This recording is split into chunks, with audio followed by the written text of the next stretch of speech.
December 6 doctor Baba Saheb Ambedkar ಅವರು ಇಹಲೋಕವನ್ನ ತಿಳಿಸಿರ್ತಕ್ಕಂಥ ದಿನ. ಹೌದು, 1956 ಡಿಸೆಂಬರ್ 6ನೇ ತಾರೀಕಿಗೆ ಚಿರನಿದ್ರೆಯಲ್ಲಿದ್ದಾಗಲೇ ಬಾಬಾ ಸಾಹೇಬ್ ಅಂಬೇಡ್ಕರ್ ಅವರು ನಮ್ಮೆಲ್ಲರನ್ನ ಅಗಲಿ ಹೋಗಿರ್ತಕ್ಕಂತಹ ದಿನವನ್ನ ನಾವು ನೆನಪಿಸ್ಕೊಳ್ತಾ ಇದ್ದೇವೆ. ಬಾಬಾ ಸಾಹೇಬ್ ಅಂಬೇಡ್ಕರ್ ಅವರು ನಡೆದು ಬಂದಿರತಕ್ಕಂತಹ ದಿನಗಳು ಬಹಳ ಕ್ರಾಂತಿಕಾರಿಯ ದಿನಗಳು, ಬಹಳ ಕೆಟ್ಟ ದಿನಗಳು ಅಂತ ಕರಿತೇವೆ. ಒಂದು ದಲಿತ ಸಮುದಾಯದಲ್ಲಿ ಹುಟ್ಟಿರ್ತಕ್ಕಂಥ ಬಾಬಾ ಸಾಹೇಬ್ ಅಂಬೇಡ್ಕರ್ ಅವರು ಪಟ್ಟಿರ್ತಕ್ಕಂಥ ಕಷ್ಟಗಳು ಅಷ್ಟಿಷ್ಟಲ್ಲ. ಅವರು ಬದುಕಿನದ್ದಕ್ಕೂ ಹೋರಾಟವನ್ನ ಮಾಡಿದ್ರು, ಕ್ರಾಂತಿಯನ್ನ ಮಾಡಿದ್ರು, ತಮಗೆ ಬೇಕಾಗಿರ್ತಕ್ಕಂಥ ಹಕ್ಕುಗಳನ್ನ ಪಡೆದ್ರು. ಇವತ್ತು ಇರತಕ್ಕಂತಹ ಶೋಷಿತ ಸಮುದಾಯಗಳಿಗೆ ಬೆನ್ನೆಲುಬಾಗಿ ನಿಂತವ್ರು ಯಾರಾದ್ರೂ ಇದ್ರೆ ಅದು ಡಾಕ್ಟರ್ ಬಾಬಾ ಸಾಹೇಬ್ ಅಂಬೇಡ್ಕರ್ ಅಂತ ಕರೀತಾರೆ. ಕೆಲವು ಜನ ಪ್ರಶ್ನೆಯನ್ನ ಮಾಡಬಹುದು, ನಮ್ಮ ಸಂವಿಧಾನವನ್ನ ಅಂಬೇಡ್ಕರ್ ಅವರೇ ಬರೆದ್ರ, ಅವ್ರೊಬ್ಬರೇ ಬರೆದ್ರ ಅಂತಂದ್ರೆ ಇಲ್ಲ, ಸುಳ್ಳು. ಅಂಬೇಡ್ಕರ್ ಒಬ್ಬರೇ ಬರೆದಿಲ್ಲ, ಭಾರತದ ಸಂವಿಧಾನವೆಲ್ಲವನ್ನು ಅಂಬೇಡ್ಕರ್ ಒಬ್ಬರೇ ಬರೆದಿಲ್ಲ.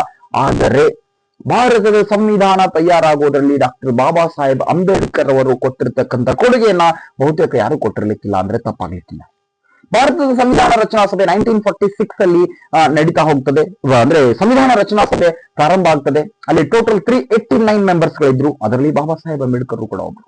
ನಿಮ್ಗೊಂದು ಗೊತ್ತಿರ್ಲಿ, ಬಾಬಾ ಸಾಹೇಬ್ ಅಂಬೇಡ್ಕರ್ ಅವರು ಸಂವಿಧಾನ ರಚನಾ ಸಭೆಗೆ ಚುನಾವಣೆಗೆ ನಿಂತಾಗ್ಲೂ ಕೂಡ ನಮ್ಮ ಜನ ಸೋಲಿಸ್ತಾರೆ ಅಂದ್ರೆ ಅವಾಗ ಯೂನಿವರ್ಸಲ್ ಅಡಲ್ಟ್ ಫ್ರಾಂಚೈಸ್ ಇರಲಿಲ್ಲ. ಅಂದ್ರೆ ಈ ಸಂವಿಧಾನ ರಚನಾ ಸಭೆಗೆ ಹೋಗ್ಬೇಕಾತಂದ್ರೆ ಅವಾಗ ಈ ಸಾರ್ವತ್ರಿಕ ವಯಸ್ಕ ಮತದಾನ ಇರಲಿಲ್ಲ, ಪರೋಕ್ಷ ಚುನಾವಣೆ ಇತ್ತು. ಆಗ್ಲೂ ಕೂಡ ಚುನಾವಣೆಯಲ್ಲಿ ಸೋಲ್ತಾರೆ. ಸೋತು ಮತ್ತೆ ಬೆಂಗಾಲ್ ಪ್ರಾಂತ್ಯಕ್ಕೆ, ಬಾಂಬೆಯಿಂದ ಸೋತು ಬೆಂಗಾಲ್ ಪ್ರಾಂತ್ಯಕ್ಕೆ ಹೋಗ್ತಾರೆ. ಅಲ್ಲಿ ಮುಸ್ಲಿಂ ಬಾಹುಳ್ಯ ಇರ್ತಕ್ಕಂಥ ಕ್ಷೇತ್ರ. ಅಲ್ಲಿ ಅವರು ಏನ್ ಮಾಡ್ತಾರೆ, ಚುನಾವಣೆಯಲ್ಲಿ ಗೆಲ್ತಾರೆ.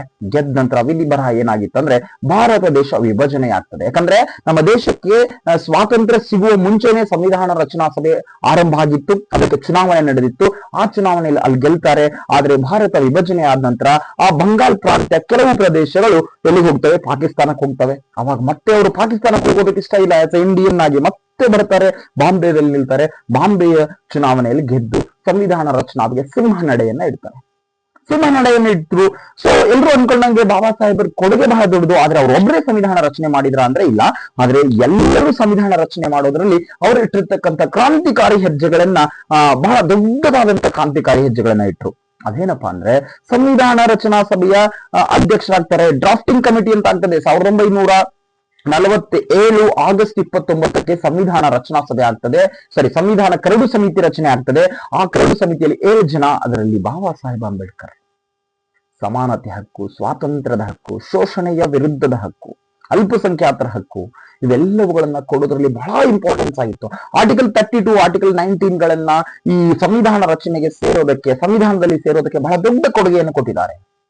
ಅಂಡ್ ಆ ಸಂವಿಧಾನ ರಚನಾ ಸಭೆಯಲ್ಲಿ ವೆರಿ ಫಸ್ಟ್ 389 ಮೆಂಬರ್ಸ್, ಆಮೇಲೆ ಇಂಡಿಯಾ ಪಾಕಿಸ್ತಾನ ಡಿವೈಡ್ ಆದ್ಮೇಲೆ 299 ಮೆಂಬರ್ಸ್ ಸಂವಿಧಾನ ರಚನಾ ಸಭೆಯಲ್ಲಿ ಇರ್ತಾರಲ್ಲ, ಆ 299 ಜನ ಸಂವಿಧಾನ ರಚನಾ ಸಭೆಯಲ್ಲೂ ಕೂಡ ಈ ಬಾಬಾ ಸಾಹೇಬ್ ಅಂಬೇಡ್ಕರ್ ರಷ್ಟು ಈ ಕೆಲವು ವಿಷಯಗಳಲ್ಲಿ, ಯಾವ್ದಂದ್ರೆ ಈ ಪೊಲಿಟಿಕಲ್ ಸೈನ್ಸ್ ಅಲ್ಲಿ, ಪೊಲಿಟಿಯಲ್ಲಿ, ಸೋಷಿಯಾಲಜಿಯಲ್ಲಿ, ಇಕ್ವಾಲಿಟಿ ರಿಲೇಟೆಡ್ ಆಗಿ, ಸೈಕಾಲಜಿ ರಿಲೇಟೆಡ್ ಆಗಿ, ಸಮಾನತೆಯ ರಿಲೇಟೆಡ್ ಆಗಿ, ಅಂಡ್ ಎಕಾನಮಿ ರಿಲೇಟೆಡ್ ಆಗಿ, ಲಾ ರಿಲೇಟೆಡ್ ಆಗಿ ಈ ಅಂಬೇಡ್ಕರ್ ಅವರು ಸುಜ್ಞಾನವನ್ನ ಹೊಂದಿರತಕ್ಕಂಥವ್ರು ಬಹುತೇಕ ಬೇರೆ ಯಾರೂ ಇರ್ಲಿಕ್ಕಿಲ್ಲ ಅಂದ್ರೆ ತಪ್ಪಾಗ್ಲಿಕ್ಕಿಲ್ಲ. ಅದಕ್ಕೆ ಅವ್ರಿಗೆ ಜ್ಞಾನದ ವ್ಯಕ್ತಿ ಅಂತ ಕರೀತಾರೆ, ಸಿಂಬಲ್ ಆಫ್ ದ ನಾಲೆಜ್ ಅಂತ ಕರೀತಾರೆ. ಬಹುಶಃ ಭಾರತದಲ್ಲಿ ಅಂಬೇಡ್ಕರ್ ಅವರನ್ನ ವಿರೋಧಿಸುವ ವರ್ಗ ಒಂದ್ ಕಡೆಗಿದೆ, ಅಂಬೇಡ್ಕರ್ ಅವರನ್ನ ಬೆಂಬಲಿಸುವ ಒಂದು ವರ್ಗ ಒಂದ್ ಕಡೆ. ಅಂಬೇಡ್ಕರ್ ಅವರನ್ನ ವಿರೋಧಿಸುವ ವರ್ಗ ಅವರು ತಾತ್ವಿಕ ನೆಲೆಗಟ್ಟಲ್ಲಿ ಮಾತಾಡಬಹುದು, ಇಲ್ಲಿ ಪ್ರಶ್ನಿಸುವ ಹಕ್ಕನ್ನು ಅದೇ ಅಂಬೇಡ್ಕರ್ ಅವರು ಕೊಟ್ಟಿದ್ದಾರೆ ಎಲ್ರಿಗೂ ಕೂಡ. ಸಂವಿಧಾನದ 19ನೇ ವಿಧಿ ಹೇಳ್ತಾ ಬರ್ತದೆ, ಫ್ರೀಡಮ್ ಆಫ್ ಸ್ಪೀಚ್ ಅಂತ ಹೇಳ್ತದೆ, ಮಾತನಾಡುವ ಹಕ್ಕುಗಳ ಬಗ್ಗೆ ಹೇಳ್ತದೆ. ನಾವು ಸಭೆ ಸಮಾರಂಭಗಳನ್ನ ಸೇರಬಹುದು, ಯಾವುದೇ ಸಭೆ ಸಮಾರಂಭಗಳಿಗೆ ಸೇರ್ಬೋದು, ಸಂಘ ಸಂಸ್ಥೆಗಳನ್ನ ಕಟ್ಟಬಹುದು, ದೇಶದಾದ್ಯಂತ ಸಂಚಾರ ಮಾಡಬಹುದು, ಎಲ್ಲಾದ್ರೂ ವಾದಿಸಬಹುದು, ಯಾವುದೇ ಉದ್ಯೋಗವನ್ನು ಮಾಡಬಹುದು. ಅಂದ್ರೆ ಅದು ನಮ್ಮ ಹಕ್ಕಿದೆ. ಅದು ಬಾಬಾ ಸಾಹೇಬ್ ಅಂಬೇಡ್ಕರ್ ಅವರು ಅದನ್ನು ಸೇರಿಸೋದ್ರಲ್ಲಿ ಬಹಳ ದೊಡ್ಡ ಪಾತ್ರವನ್ನ ವಹಿಸಿರ್ತಕ್ಕಂಥದ್ದು ನಾವೆಲ್ಲ ತಿಳ್ಕೊಳ್ಬೇಕಾಗ್ತದೆ. ಪ್ರಶ್ನಿಸೋದ್ರ ತಪ್ಪಿಲ್ಲ. ಅಂಬೇಡ್ಕರ್ ಆಗ್ಲಿ, ಗಾಂಧಿ ಆಗ್ಲಿ, ನೆಹರು ಆಗ್ಲಿ, ಮೋದಿ ಆಗ್ಲಿ, ಸಿದ್ದರಾಮಯ್ಯ ಯಾರೇ ಆಗ್ಲಿ ಪ್ರಶ್ನಿಸದೆ ಒಪ್ಪಿಕೊಳ್ಳೋದು ತಪ್ಪಲ್ಲ. ಆದ್ರೆ ಪ್ರಶ್ನೆಯಂತೆ ಇರಬೇಕು. ಇವತ್ತಿಗೂ ಕೂಡ ಅಂಬೇಡ್ಕರ್, ಗಾಂಧಿ, ಸಾವರ್ಕರ್, ಟಿಪ್ಪು ಸುಲ್ತಾನ್ ಹಿಂಗ ಎಷ್ಟೋ ಕೆಟ್ಟ ಆಚರಣೆಗಳು ಆಗ್ತಾ ಇದ್ದಾವೆ. ತಪ್ಪಂತೂ ಅಲ್ವೇ ಅಲ್ಲ. ಆದ್ರೆ ಅದೆಲ್ಲ ಕೂಡ ಆರೋಗ್ಯಕರವಾಗಿ ಹೋಗ್ಬೇಕು. ಒಂದೇ ಧರ್ಮ, ಒಂದೇ ಜಾತಿ, ಒಂದೇ ನಾವೆಲ್ಲ, ಹಿಂದೂ, ಮುಸ್ಲಿಂ, ಕ್ರೈಸ್ತ ಎಲ್ಲರೂ ಕೂಡ ಇದೀವಿ ಅಂದ್ರೆ ಎಲ್ಲರೂ ಕೂಡ ಇಂಡಿಯನ್ ಅಂತಕ್ಕಂಥ ಕಾನ್ಸೆಪ್ಟ್ ಅನ್ನು ಅವ್ರು ಇಟ್ಕೊಂಡಿದ್ರು. ಸುಮಾರು ಪುಸ್ತಕಗಳನ್ನು ಬರೀತಾರೆ, ಪತ್ರಿಕೆಗಳನ್ನು ಬರೀತಾರೆ, ಸಂವಿಧಾನ ರಚನಾ ಸಭೆಯಲ್ಲಿ ತಮ್ಮನ್ನು ತಾವು ಗುರುತಿಸ್ಕೊಳ್ತಾ ಹೋಗ್ತಾರೆ. ಅವರು ಕೊನೆಗೆ ಹಿಂದೂ ಧರ್ಮವನ್ನ ತ್ಯಜಿಸಿ ಬೇರೊಂದು ಧರ್ಮಕ್ಕೆ ಮತಾಂತರವಾಗ್ತಾರೆ. ಅದು ಅವರ ಕಲ್ಪನೆ. ಭಾರತ ಸಂವಿಧಾನದಲ್ಲಿ ಅದಕ್ಕೂ ಅವಕಾಶ ಇದೆ. ಆದ್ರೆ ಸಂವಿಧಾನವನ್ನ ರಚನೆ ಮಾಡೋದ್ರಲ್ಲಿ ಅವರಷ್ಟು ಶ್ರೇಯಾಭಿವೃದ್ಧಿ ಬಹುಶಃ ಯಾರಿಗೂ ಕೊಡ್ಲಿಕ್ಕೆ ಸಾಧ್ಯನೇ ಇಲ್ಲ. ಇವತ್ತಿಗೂ ತಳ ಸಮುದಾಯಗಳಂತೇನಿದಾವೆಲ್ಲ ಅವುಗಳಿಗೆ ಒಂದು ಸೂರು ಸಿಕ್ಕಿದ್ರೆ, ಅವುಗಳಿಗೊಂದು ಉದ್ಯೋಗ ಸಿಕ್ಕಿದ್ರೆ, ಅವುಗಳಿಗೆ ಸಂವಿಧಾನದಲ್ಲಿ ಏನೋ ಒಂದು ಅವಕಾಶ ಸಿಕ್ಕಿದ್ರೆ ಅದಕ್ಕೆ ಅಂಬೇಡ್ಕರ್ ಅವರ ಕೊಡುಗೆ ಇದೆ.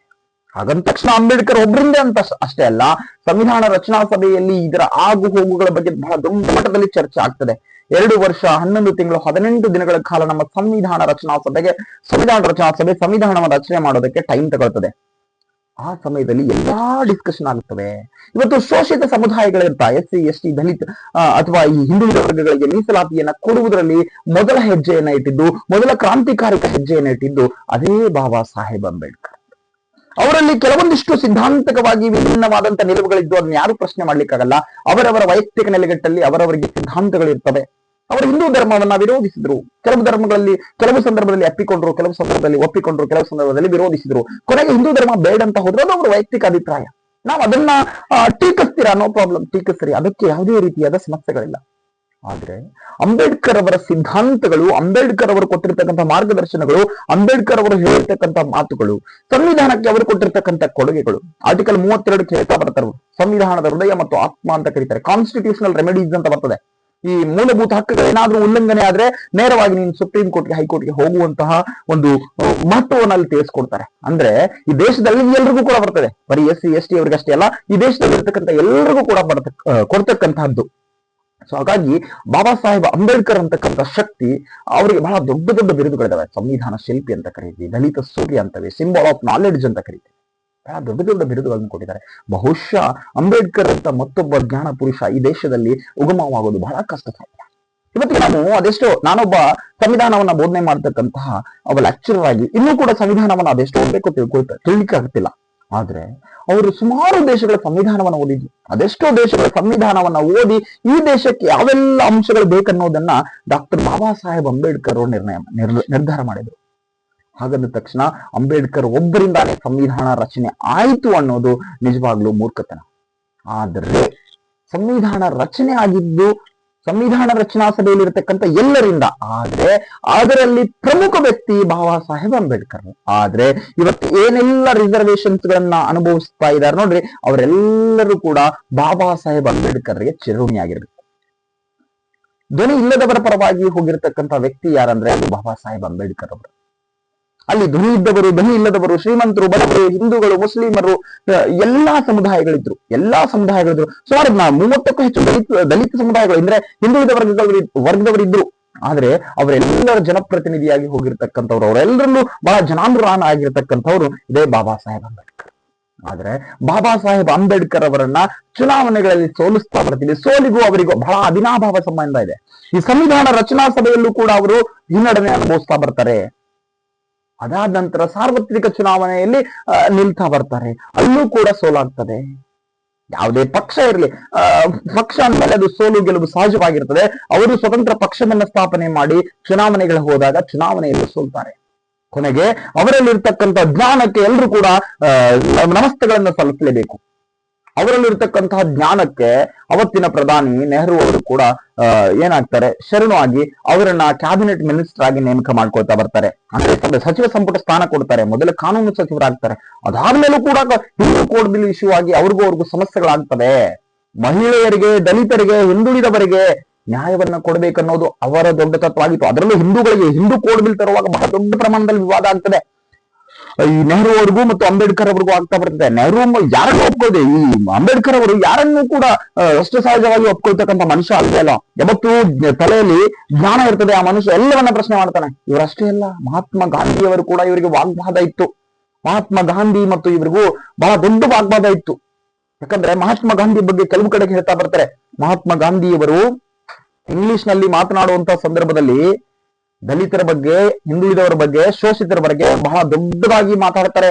ಆದ್ರೆ ಅವರು ಗುಜರಾತಿಯಲ್ಲಿ ಬರೆಯುವಾಗ, ತಮ್ಮ ಮಾತೃಭಾಷೆಯಲ್ಲಿ ಬರೆಯುವಾಗ, ಮಾತನಾಡುವಾಗ ದಲಿತರನ್ನ, ಅಸ್ಪೃಶ್ಯರನ್ನ ದೂರಿಡ್ತಾರೆ ಅಂತ ಹೇಳ್ತಾರೆ. ಅದು ಅವರವರ ಪರ್ಸೆಪ್ಷನ್ ಇರಬಹುದು. ಆದ್ರೆ ಅವರಿಬ್ಬರ ತತ್ವಗಳು ಒಂದೇ ಆಗಿತ್ತು. ಮಹಾತ್ಮ ಗಾಂಧೀಜಿಯವರ ತತ್ವಗಳಾಗಿರಬಹುದು ಅಥವಾ ನಮ್ಮ ಅಂಬೇಡ್ಕರ್ ಅವರ ತತ್ವಗಳಾಗಿರಬಹುದು, ಒಂದೇ ಇತ್ತು. ಆದ್ರೆ ಹೋಗ್ತಕ್ಕಂಥ ದಾರಿಯಲ್ಲಿ ವಿಭಿನ್ನತೆ ಇತ್ತು. ಮತ್ತೆ ಕೆಲವು ಜನ ಪ್ರಶ್ನೆ ಮಾಡಬಹುದು, ಡಾಕ್ಟರ್ ಬಾಬಾ ಸಾಹೇಬ್ ಅಂಬೇಡ್ಕರ್ ಅವರು ಸ್ವಾತಂತ್ರ್ಯ ಹೋರಾಟದಲ್ಲಿ ಭಾಗಿನಿ ಆಗ್ಲಿಲ್ವಲ್ಲ ಅಂತ. ಎಸ್, ಹೌದು, ಆಗ್ಲಿಲ್ಲ. ಆದ್ರೆ ಅವರಿಗೆ ಈ ಬ್ರಿಟಿಷರ ಸ್ವಾತಂತ್ರ್ಯಕ್ಕಿಂತ ಅವರು ಬಹಳ ಸಣ್ಣ ವಯಸ್ಸಿಂದ ಬೆಳೆದು ಬಂದಿರತಕ್ಕಂಥ ದಾರಿಯನ್ನು ಹೋಗ್ಬಿಟ್ಟಿದ್ರು. ನಮಗೆ ಈ ಸ್ವಾತಂತ್ರ್ಯಕ್ಕಿಂತ ಶೋಷಣೆಯ ವಿರುದ್ಧ, ಅಸ್ಪೃಶ್ಯತೆ ವಿರುದ್ಧ, ಈ ಮೇಲ್ವರ್ಗದವರಿಂದ ಸ್ವಾತಂತ್ರ್ಯ ಬೇಕು ಅಂತಕ್ಕಂಥ ದೊಡ್ಡ ದೀರ್ಘವಾದಂತಹ ಹೆಜ್ಜೆಯನ್ನ ಇಟ್ರು. ಅಂತಿಮವಾಗಿ ಅವರೆಲ್ಲರ ಉದ್ದೇಶ ಒಂದೇ ಆಗಿತ್ತು, ನಾವೆಲ್ಲ ಭಾರತೀಯರು, we the people of India ಅಂತಕ್ಕಂತಹ ಒಂದು ಕಾನ್ಸೆಪ್ಟ್ ಮೇಲೆ ಅವರು ಹೆಜ್ಜೆಯನ್ನ ಇಟ್ಟಿರ್ತಕ್ಕಂಥದ್ದು. ಅಂತಿಮವಾಗಿ ಅದೇನೇ ಇರಲಿ, ಬಾಬಾ ಸಾಹೇಬ್ ಅಂಬೇಡ್ಕರ್ ಬಗ್ಗೆ ಇವತ್ತಿನ ಜನರೇಷನ್ 60 ಸೆಕೆಂಡ್ ರೀಲ್ಸ್ ನೋಡ್ತಕ್ಕಂಥ ನಾವುಗಳು ಅಂಬೇಡ್ಕರ್ನಾಗ್ಲಿ, ಗಾಂಧಿಯನ್ನಾಗ್ಲಿ, ಸಾವರ್ಕರ್ನಾಗ್ಲಿ, ನೆಹರೂನಾಗ್ಲಿ, ಅಥವಾ ಸರ್ದಾರ್ ವಲ್ಲಭಾಯ್ ಪಟೇಲ್ ಆಗ್ಲಿ, ಸುಭಾಷ್ ಚಂದ್ರ ಬೋಸ್ರನ್ನಾಗ್ಲಿ ಯಾರನ್ನೂ ತಿಳಿತಾ ಇಲ್ಲ. ಎಲ್ಲೋ ಒಂದು ರೀಲ್ಸ್ ನೋಡಿರ್ತೀರಿ, ನಮ್ಮಂತವ್ರು ಯಾರೋ ಒಬ್ರು ಒಂದು ಮಾತಾಡಿರ್ತಾರೆ, ಒಂದು ವಿಡಿಯೋ ಬಿಟ್ಟಿರ್ತಾರೆ, ಅದನ್ನ ನೋಡಿ ಯಾರ ಮೇಲೂ ನಮ್ಮ ಅಭಿಪ್ರಾಯಗಳನ್ನ ಗಂಭೀರವಾಗಿ ಬಿತ್ತು ಬಿಡ್ತೀವಿ. ಅದು ತಪ್ಪು. ವಾಸ್ತವದಲ್ಲಿ ಬಹಳ ದೊಡ್ಡ ಸಮಸ್ಯೆ ಇದೆ. ಇವತ್ತಿನ ಯುವ ಜನರ ಸಮಸ್ಯೆನೇ ಇದೆ. ಅಂಡ್ ಒನ್ ಮೋರ್ ಥಿಂಗ್, ಈ ಬಾಬಾ ಸಾಹೇಬ್ ಅಂಬೇಡ್ಕರ್ ಬೆಂಬಲಿಗರು ಹೋಗ್ತಕ್ಕಂಥವ್ರು ನಿಜವಾಗ್ಲೂ ಇದೆ. ಓಕೆ, ಇವತ್ತಿಗೆ ಬಾಬಾ ಸಾಹೇಬ್ ಅಂಬೇಡ್ಕರ್ ಅಲ್ಲಲ್ಲಿ ಅವರ ಮೂರ್ತಿಗಳಿದಾವೆ ಅಂತಂದ್ರೆ ಅದಕ್ಕೆ ಅವರ ಸಮುದಾಯದವರು ಮಾತ್ರ ಕಾರಣ ಅಂತ ಅಲ್ಲ, ಎಲ್ರು ಕೂಡ ಕಾರಣ ಇರಬಹುದು. ಆದ್ರೆ ಕೇವಲ ಜೈ ಭೀಮ್ ಅಂದ್ರೆ, ಕೇವಲ ಅಂಬೇಡ್ಕರ್ ಮೂರ್ತಿಗಳನ್ನ ಸ್ಥಾಪನೆ ಮಾಡಿದ್ರೆ ಸಾಲ್ದು. ಅದು ತಪ್ಪಲ್ಲ, ಮಾಡಬಹುದು, ಮಾಡ್ಲೇಬೇಕು. ಬಿಕಾಸ್ ಅವರು ಈ ದೇಶದಲ್ಲಿ, ಈ ದೇಶದ ಸಂವಿಧಾನಕ್ಕೆ, ಈ ದೇಶದ ಸಮಾನತೆಗೆ ಕೊಟ್ಟಿರ್ತಕ್ಕಂಥ ಕೊಡುಗೆ ಅಗಾಧವಾದದ್ದು. ಅವರ ಮೂರ್ತಿಗಳು ದೇಶದಾದ್ಯಂತ ಇರಬೇಕು. ಆದ್ರೆ ಅದಷ್ಟಕ್ಕೆ ಅವರ ಹೆಸರನ್ನ ಹೇಳ್ಕೊಂಡು ರಾಜಕೀಯ ಪಕ್ಷಗಳು ಬೆಳೀತಾ ಇದೆ, ಎಲ್ಲಾ ಪಕ್ಷಗಳು ಬೆಳೀತಾ ಇದಾವೆ, ಬಳಸ್ಕೊಳ್ತಾ ಇದಾವೆ, ಅವ್ರ ಹೆಸರಿಂದಾನೇ ಎಲ್ಲ ಮಾಡ್ತಾ ಇದಾವೆ. ಆದ್ರೆ ವಾಸ್ತವದಲ್ಲಿ ಅವರಿಗೆ ಕೊಡ್ತಕ್ಕಂಥ ರೆಸ್ಪೆಕ್ಟ್ ಇಲ್ಲ. ಅಂಡ್ ಬರೀ ಜೈ ಭೀಮ್ ಅಂದ್ರೆ ಸಾಕಾಗೋದಿಲ್ಲ. ಹಿಂದುಳಿದವರಿಗೆ, ದಲಿತರಿಗೆ, ಅಸ್ಪೃಶ್ಯರು ಅಂತ ಕರೆಸ್ಕೊಳ್ತಕ್ಕಂತಹ ಜನರಿಗೆ ಶಿಕ್ಷಣ ಬೇಕಾಗಿದೆ, ಉದ್ಯೋಗ ಬೇಕಾಗಿದೆ. ಅವರ ತತ್ವಗಳನ್ನ ಓದಕ್ ಕಡೆ ಏನೇನೋ ಮಾಡೋದಕ್ಕಿಂತ ಮುಂಚೆ ಅಂಬೇಡ್ಕರ್ ಅವರ ಪುಸ್ತಕಗಳನ್ನ ಕೊಡಿ, ಅಂಬೇಡ್ಕರ್ ಬಗ್ಗೆ ಓದಕ್ಕೆ ಕಲಿಸಿ, ಅಂಬೇಡ್ಕರ್ ಅಂದ್ರೆ ಏನಂತ ತಿಳಿಸಿ, ಅವರ ಕೊಡುಗೆ ಏನಂತ ತಿಳಿಸಿ. ಹೊರತು ಬರೀ ಜೈ ಭೀಮ್ ಅಥವಾ ಅಂಬೇಡ್ಕರ್ ಮೂರ್ತಿಗಳನ್ನ ಮಾಡಿದ್ರೆ ಸಾಕಾಗೋದಿಲ್ಲ. ಹೌದಲ್ವಾ? ಸೊ ಹಾಗಾಗಿ ಅಂಬೇಡ್ಕರ್ ಅನ್ನ ಆಗಾಗ ನೆನ್ಸ್ಕೊಳ್ಳೋಣ. ಈ ದೇಶ ಎಲ್ಲಿ ತನಕ ಇರ್ತದೆ ಅಲ್ಲಿ ತನಕ ಬಾಬಾ ಸಾಹೇಬ್ ಅಂಬೇಡ್ಕರ್ ಅವರು ಚಿರಾಯು ಆಗಿರ್ತಾರೆ, ಇರಲೇಬೇಕು. ಇದು ಅಂಬೇಡ್ಕರ್ ಬಗ್ಗೆ ನನ್ನ ಒಂದು ಅಭಿಪ್ರಾಯ. ಇದರಲ್ಲಿ ಏನಾದ್ರೂ ತಪ್ಪಿದ್ರೆ ದಯವಿಟ್ಟು ಕ್ಷಮೆ ಇರಲಿ. ಧನ್ಯವಾದಗಳು.